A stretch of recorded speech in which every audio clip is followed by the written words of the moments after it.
Aye, Shepherd's Pie. Greetings from the Philippines. Still in Sikihor, in my new house. Which, if you'd seen the videos before, you know that the walls were yellow, but I had them painted cappuccino. I'm going to do a video today about what I consider to be the worst things about living in the Philippines.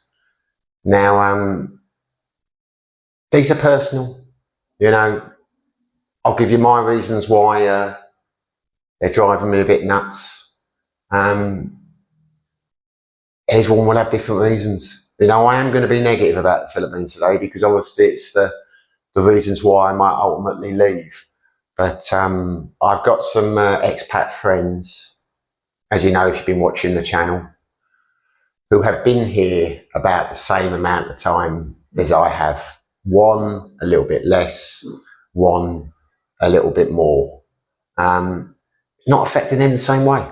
You know what I mean? So it is personal. But if you're anything like me, I can't be the only one. There must be other people like me somewhere in the world. You would want to think about these things before you come to the Philippines. So in no particular order, I will start off with the negatives. And bear in mind, I'm not saying the Philippines isn't a great place to live. I'm just trying to be honest and transparent on this channel. You know, I will give you the good things and I will give you the bad things. But today, pretty negative video. It's only going to be the bad things that I really urge you to consider before you come here. The first one is noise. My God, this is a noisy country. Unbelievably noisy.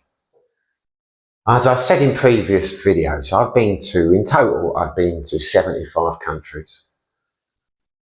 This is by far the noisiest. But I'd heard that before I came here. It was one of those things that I knew it was a noisy country. I didn't think it would be a problem. And to be honest, it wasn't really a problem until I started the old vlogging. Because I was used to the cockballs and, you know, all that in Thailand and the motorbike noises and things. And, you know, they like the karaoke over there when you live in the provinces. But once I started vlogging, it started to really become apparent to me. It's so hard to find somewhere quiet here. And people are unnecessarily noisy. Now, I've always taken the view when I live in another country, you know, it's not my country. You know, I've got no right to expect people to change their ways for me. I wouldn't want them to. But it just blows my mind just how noisy this place is. To the extent that since I've moved into my new house, I can't vlog outside at all. You know, when I make videos, I like to be outside. But at the moment, the last week, it's been impossible. If I take the Insta360 out and I go for a walk, even with the new mics, it's so windy, I can't, you just get wind distortion. If I go outside, I mean, I'm basically living in a building site. They're building a complex across the road, the landlord's working on his house. You know, you could live with that, but it's the music. There is always music playing, ridiculously loud music. Can't make any videos. You know, really, you've got the circumference road which goes around the whole of Sikihor. It's and that's where most of the bars and restaurants or coffee shops or anywhere that you would want to make the video are. So they're all within earshot of the road. So you've got the road going on. They're all playing music. You've got music going on. And we're talking loud music. You know, that's one I can't get my head around. When I lived in Sibuyan, to say, it didn't really, this isn't a reason why I'd leave. I'm just saying, I understand now after being here for 7 months how it can wind people up. Because the cockles can live with, never mind the cockles, the old dogs barking.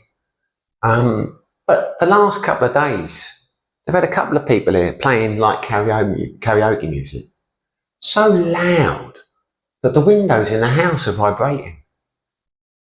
When I lived in Sibuyan, the apartment there, you'd get trikes going by 3 o'clock in the morning with foghorns banging these horns like, you know, just beep, beep, beep constantly.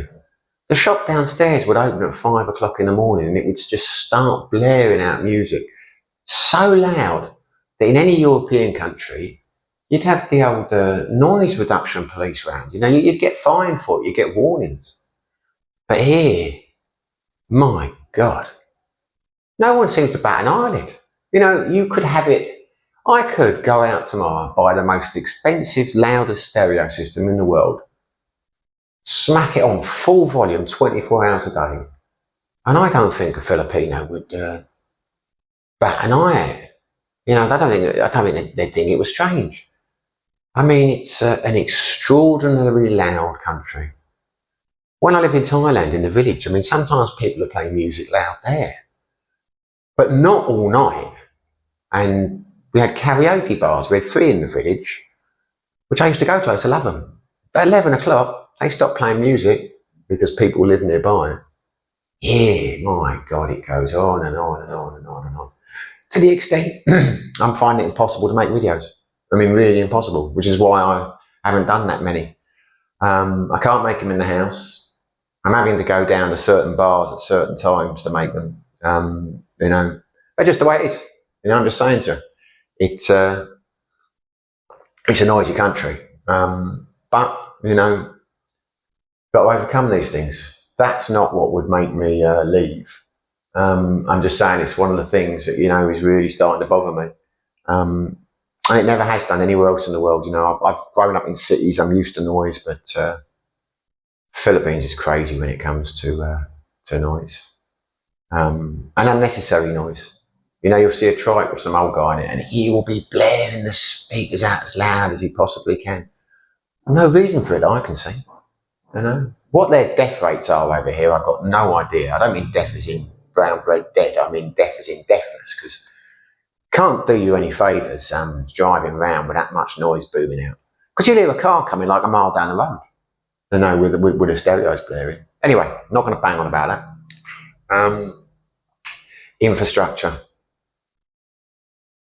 This will obviously vary from place to place. You know, I'm sure if you live in Manila, you're going to have a much better infrastructure than you've got here.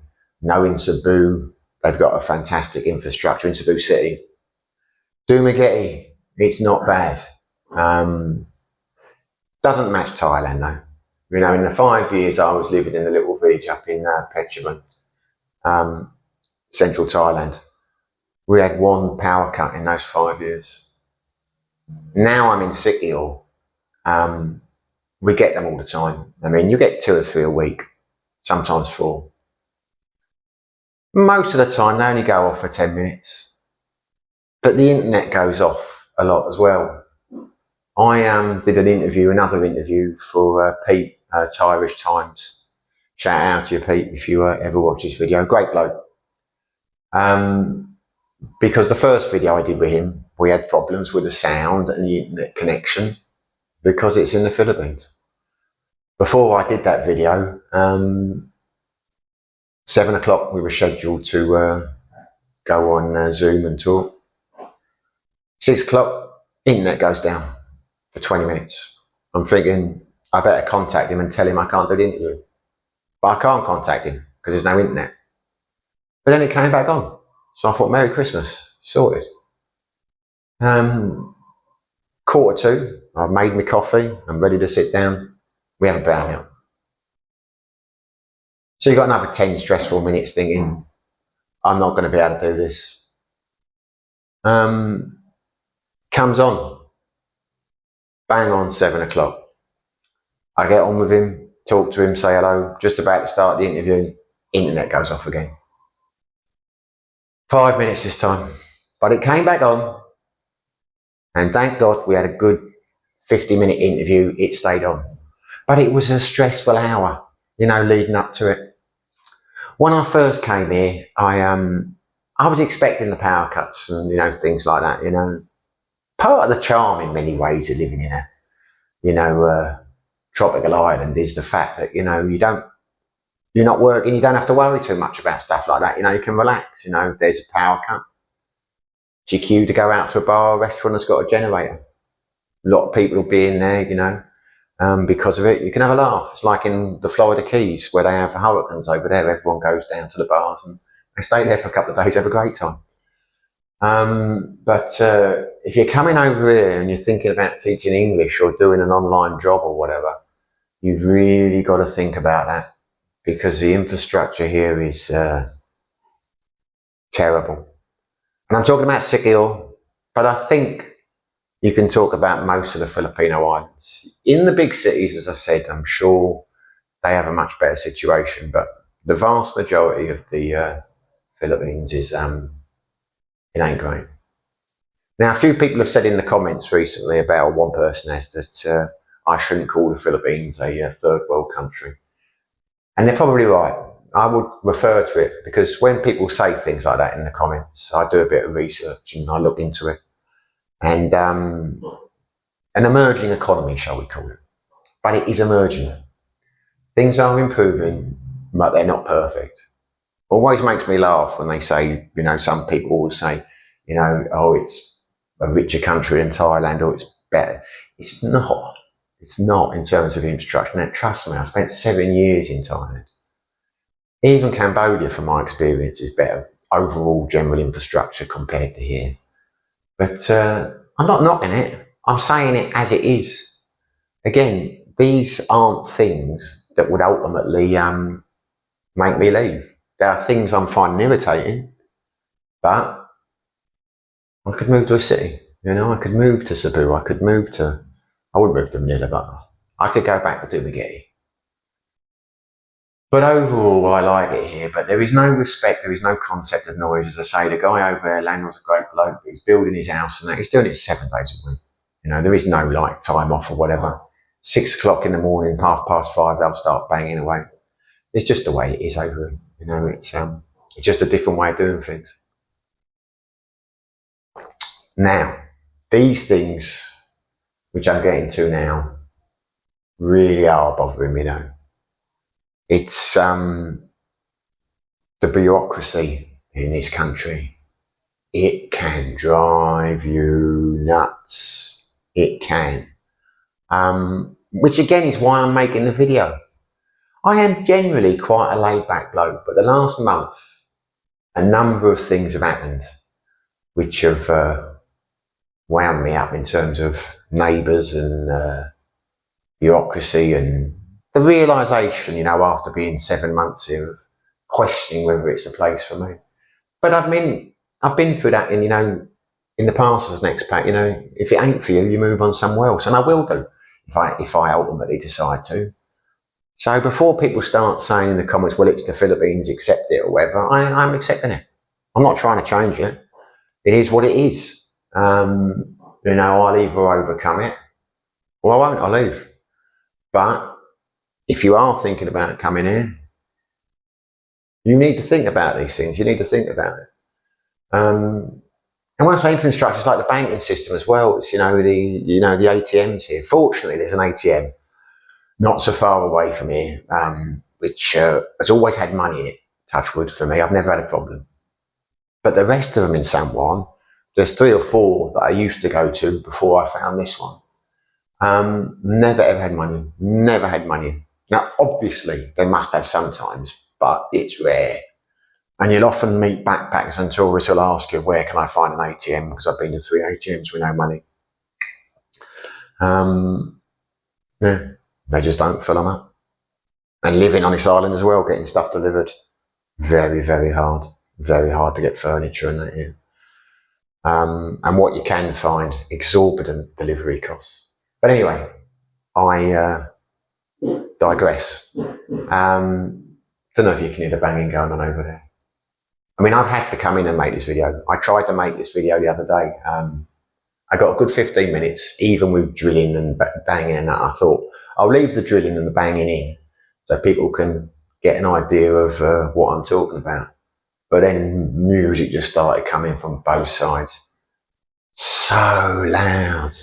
I'm not joking, the windows were shaking. And I'm watching this builder over there by himself doing it.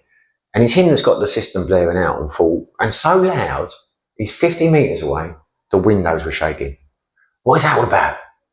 You know, when I used to work on building sites in the UK in my youth, you'd have a transistor radio. Radio 1, that was enough. You didn't have nightclub speakers. But anyway, that's it. That's the Philippines. The next has got to say is the bureaucracy.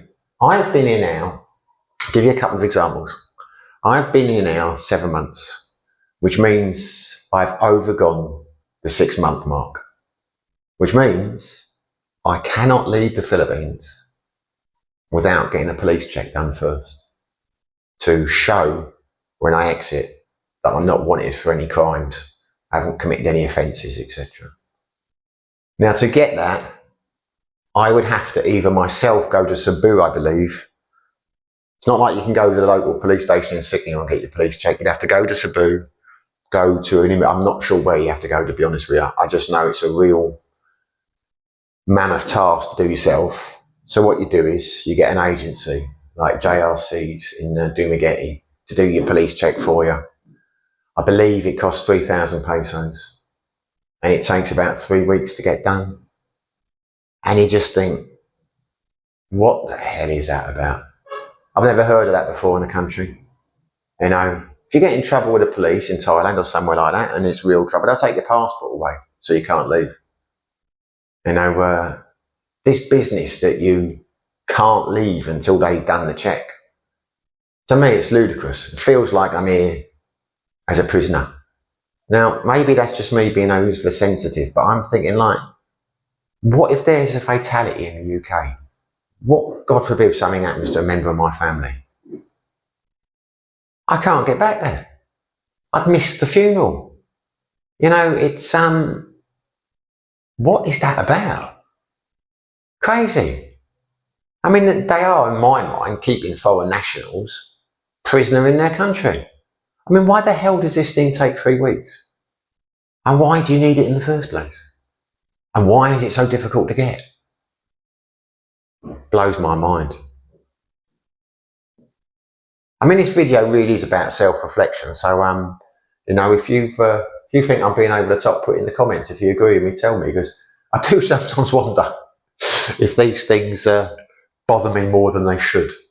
But I think the reason this one bothers me so much is I knew there was a police check requirement here, but I thought you just went to the local police station and, you know, they looked on a computer, computers, police, and that was that. It never occurred to me that you'd have to get this check done, you'd have to pay for it, it would take all this period of time. Should have done a bit more research on that one, hence doing this video. Coming back to the bureaucracy, now this doesn't really affect me, but I've got a good friend, a Filipino mate, who works in one of the bars here. I won't say his name in case he doesn't want to be on YouTube, but he's going to planning to leave the Philippines and go and work in Europe for a couple of years. And to do that, he's had to join this agency. And to do that, he's had to get all his paperwork done over the last month. He's had to go to Cebu, I think, twice. So all the way from here to Cebu, he's had to spend a couple of days with the expenses of hotels. And this is a guy who works in a bar. He doesn't have a lot of money. And last week, he had to go to Manila for a week. Again, hotel costs and all the rest of it. To a guy who makes, I think, about 400 pesos a day. And the process isn't finished yet. From island to island to island to island, racking up expense and expense and expense of people who can't afford the expense. It's crazy. To be fair, there's a lot of bureaucracy in a lot of Asian countries, and there's bureaucracy in Thailand, but it's so complicated here by all the island hopping that you have to do. Because I mean, in Thailand, most of it will be in Bangkok or Chiang Mai or whatever. You don't have to go from island and ferry to island. But here, some of it's in Cebu, some of it's in Manila. In this day and age, it's just crazy. Should all be online. Should be a simple process. But that's not really my problem. That's something for the Filipinos to sort out themselves. But these are the real things now, which I'm getting to. I mean, the police checks upset me, but there are a couple of things they've got over here. I could have looked up the legislation. I could have looked up, the rulings, etc. Said it's article this or article that. But as anyone who watches this channel will know, I'm a lazy man. I don't do pre-script my recordings. It's quite obvious I don't pre-script my recordings. And I don't really do my research. It's not that kind of channel. Same as I do as little editing as I possibly can. But there is a rule over here that if a Filipino national makes a complaint against you, it can be incredibly difficult to get your visa extended.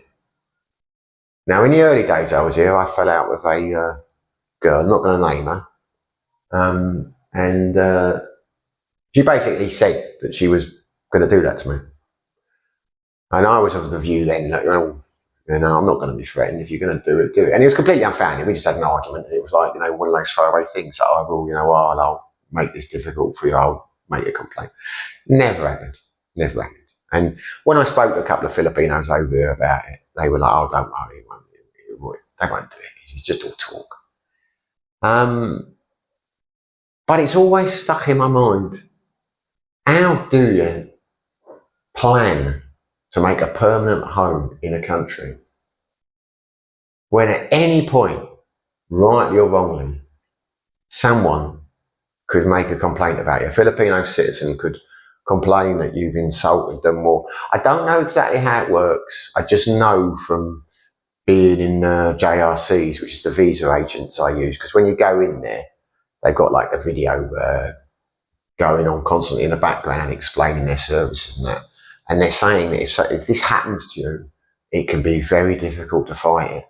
They will try, but basically, if a complaint is made against you, the onus of proof lies with you, and it can ultimately lead to you having to leave the Philippines. And that's stayed with me because I think, what if I've got a house over here? What if I mean, no plans of buying a house now, but I'm just thinking, how can you actually plan for the future? When at any stage you could be kicked out. Now, I know in Thailand you get the 1-year retirement visas. There's always a chance they could change the criteria. I mean, they did it in Malaysia. They changed the requirements a while back and it hurt a lot of people. But you expect that as an expat. You can follow what's going on in terms of legislation and what parliaments are saying, and you can try and plan, for the scenarios. But how do you plan for the fact that you might unintentionally slight someone and they make a complaint about you, or your relationship could go wrong, and for who, regardless of who's to blame, rightly or wrongly, and your ex might try and make your life difficult. Don't like it. Don't like it. Can't do that in the UK. But anyway, we're not in the UK. I mean, if I couldn't phone up and say, I don't like this person, they told me a lie, the UK government's going to tell them to get out. Anyway, don't like that bit. And this follows on to this rule with like kids and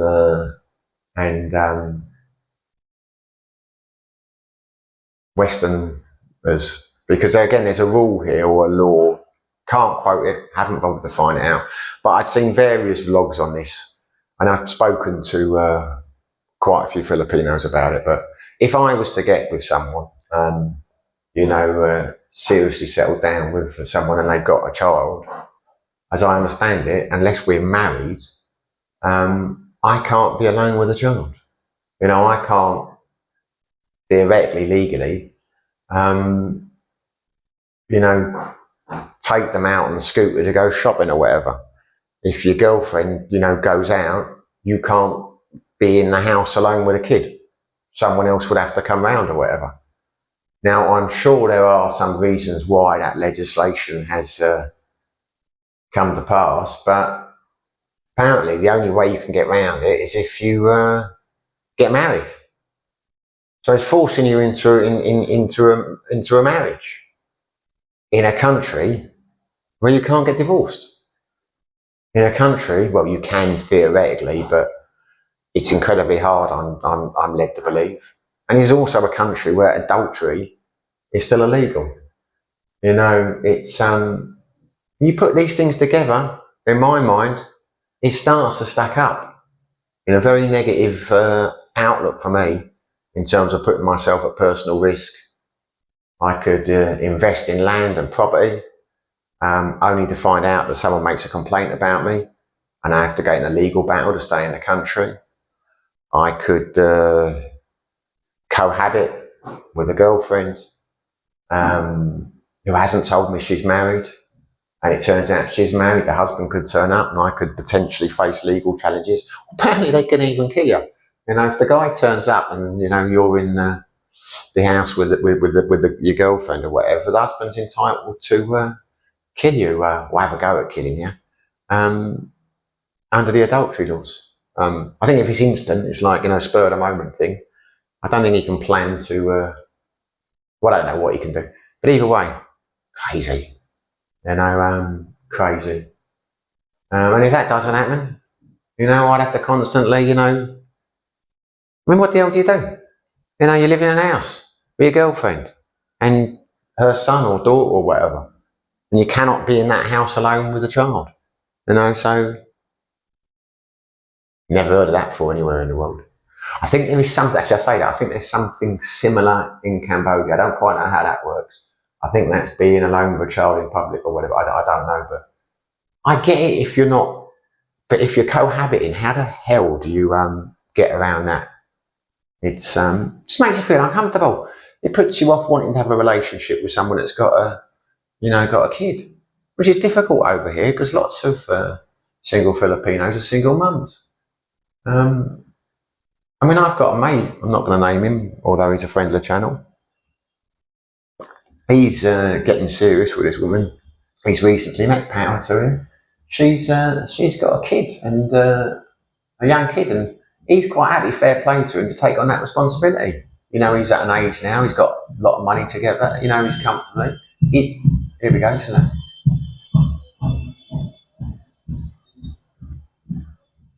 I don't know how much you'll pick up with that, but that's just that's basically a car going down with drums banging out, just banging their horn constantly. I think it's because it's Sunday. It's some religious thing, but I don't know. That's the Philippines for you. God bless you. Um, yeah, so he's like willing to do the right thing, falling madly in love, happy to bring the kid up. By doing the right thing, he's putting himself in legal jeopardy. You know, I mean, hopefully nothing comes of it. I'm sure it doesn't. I'm sure most people live here their whole lives and they don't get a complaint against them. I've never had one. I'm not expecting to. But here we go again. Look. Beep, beep, beep, beep, beep, beep, beep. Love this place. But I don't like the idea of having that hanging over me. You know, I'm sure lots of people cohabit and they don't, no one makes complaints about, you know, being in proximity or, you know, the kid or whatever, or take, I mean, you can't even take the kid out for an ice cream by yourself. You know, what? How can you have a relationship with a single person, a single mother, and strive to do the right thing in terms of supporting the family and being a father to the child, um, but not be allowed to be unsupervised with a kid at any stage? You know? And I've heard as well, because it's easy, I mean, obviously the right answer is get with the right person, but people make mistakes. You know, we all make mistakes in lives with partners and things. Seems to me if you get with a vindictive person, if you make a mistake, they've got you over a barrel in a number of ways. The allegations they can make. And as I say, the onus of proof falls upon you. So, yeah, I don't know. Anyway, that was a cheery video, wasn't it? It's the Philippines ain't all bad. I will, in the interests of balance and transparency, I will do another video in the next few days bestowing the virtues of the Philippines. Because there's some great things about it. I mean, there is. I'm not knocking it. It's just I think it's important that that we explore the negatives, because there are a lot of negatives here. But there's a lot of positives, and I'm still here. So that tells you that the positives outweigh the negatives. Either that or I'm a lunatic. But to me, they do. I mean, they far outweigh the negatives. But that doesn't mean there aren't better countries. Doesn't mean I'm not giving serious consideration to heading back to Thailand. But there you go. So anyway, channel update. I will, over the next couple of days, I'm intending to shoot a video about Thailand versus the Philippines. A few people have asked me to do that on the old beach bums. But the trouble is, none of the bums have spent any time in Thailand. But it's a question I get asked a lot. So I will do a video on that. I might ask Ray to do a video either by himself or with me on Thailand versus Indonesia, Bali. Because I've never been to Bali, but he lived there for a few years, so it'll be interesting to hear what the pros of Bali are compared to the Philippines. And I might do one with Cambodia versus. The trouble is, as I say, the bums as they are now, whether it's me, whether it's Ray, whether it's Paul, I'm planning to introduce Robert into the team at some stage soon. None of them have lived outside the Philippines, except for Ray, who's lived in Bali. So they can't answer questions on versus Cambodia or versus Thailand or whatever. And it's not like, I'm not going to make them sit there in the video like for 10, 15 minutes while I bang on about the differences. So they will be videos in themselves. I'll do a video on Thailand versus the Philippines, the 5 best things about Thailand, the 5 best things about the Philippines. And yeah, 5 worst things about Thailand, because Thailand's not perfect. Thailand's not perfect. It's great, but it's not perfect. Nowhere is perfect. Next video after this will be a beach bums, which I shot with Paul the other night. And then we'll do one, just the 2 of us. It was a cosy little one at Shells, which is a resto bar down the road, Shells it's called. It's where we shot the last one, where there were 3 of us. So if you've got any questions for the one after that, episode 4, bang them down in the comments, and we'll be happy to talk about those. Anyway, I've gone on long enough now, I think. So if you enjoyed the video, thanks for watching. So I'm sorry if it wasn't a particularly positive one, but it's not a positive subject, is it? The 5 worst things about the Philippines. So if you enjoyed the video, if you found it informative, hit the like button. If you enjoyed it and you haven't subscribed, subscribe, please. I want to get up to the 3,000 mark. And whether you liked it, whether you loved it, whether you hated it, whether you subscribe or not, whatever you're doing in the world, stay safe, be lucky.